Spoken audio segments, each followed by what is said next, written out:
চোর চোর। আজকে যখন দাঁড়িয়ে আপনারা বাড়ি থেকে বার হয়ে কলকাতা শহীদ মিনারের উদ্দেশ্যে আসছিলেন, দায়িত্ব নিয়ে বলতে পারি একজনকে ওই শব্দটা শুনতে হয়নি যে এটা চোরেদের সমাবেশ, এটা নওশাদ সিদ্দিকীর আদর্শের সমাবেশ।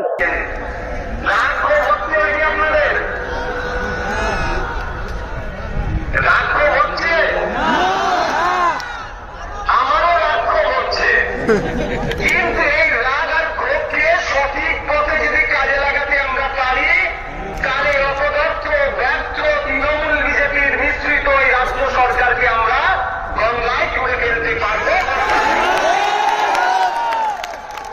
এই রাগ আর ক্ষোভটাকে ঠিক সঠিক জায়গায় সঠিক সময়ে কাজে লাগাতে হবে।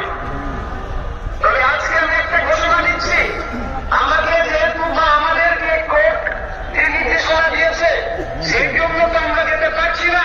আমার বড় ভাইজান যেতে চেয়েছিলেন, আমি তাকে অনুরোধ করে আটকে দিয়েছি। যাতে বলেছি চলুন দুই ভাই মিলে 2026-এ ব্রিগেডে যাবো।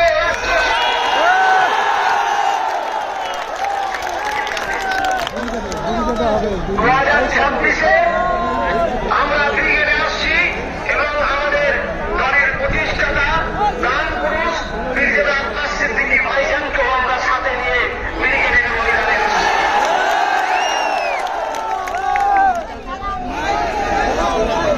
আজকে আটকানো হচ্ছে কেন আইএসএফকে?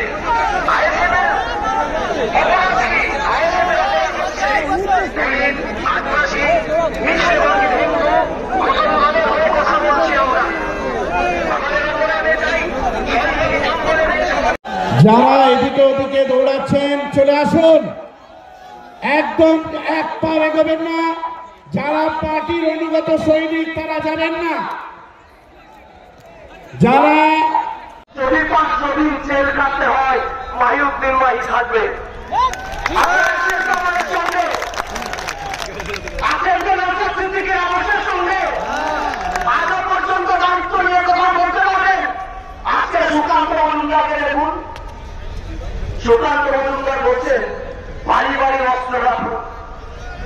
আজ পর্যন্ত বীরভূমেতে সবাই দেখো, পুলিশ দেখো, পুলিশ দেখো, পুলিশ দেখো, বাবুরা দেখো, বাবুরা দেখো, মমতা দেখো, মমতা দেখো, অভিষেক দেখো, এই সরকার দেখো, এই সরকার দেখো, নটোরিয়াস জেলার তুমি দেখো। ইনকলাব জিন্দাবাদ, ইনকলাব জিন্দাবাদ, ইনকলাব ইনকলাব ইনকলাবি জিন্দাবাদ।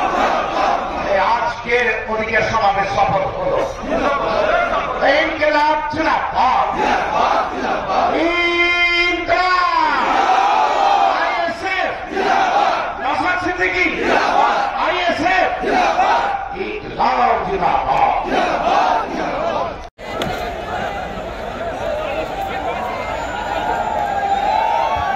কোন ধরনের প্ররোচনায় পা দেবেন না। বক্তব্য চলছে, ভাইজান বার্তা দেবেন। ভাইজান এখানে আপনাদের সামনে বার্তা দেবেন, আপনারা ধৈর্য ধরে বক্তব্য শুনুন। এখানে কোনোভাবে আপনারা এই সভাটিতে সমাবেশকে সুষ্ঠুভাবে চালাতে সহযোগিতা করুন, নিজেদের জায়গায় বসে করুন।